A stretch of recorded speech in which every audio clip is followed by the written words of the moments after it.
Samsung offers a variety of extra functional cases for their phones, and the Galaxy S22 line is no different.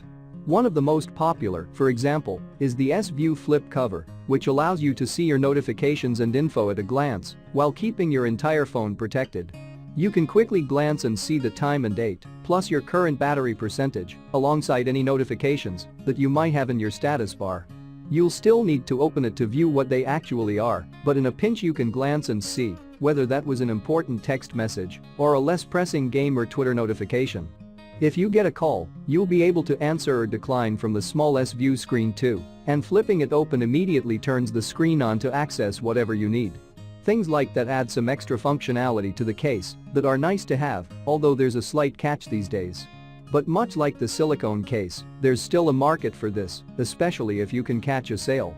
Samsung uses extremely high-quality materials, and the S-View case manages to shrug off fingerprints and smudges, except on that plastic screen.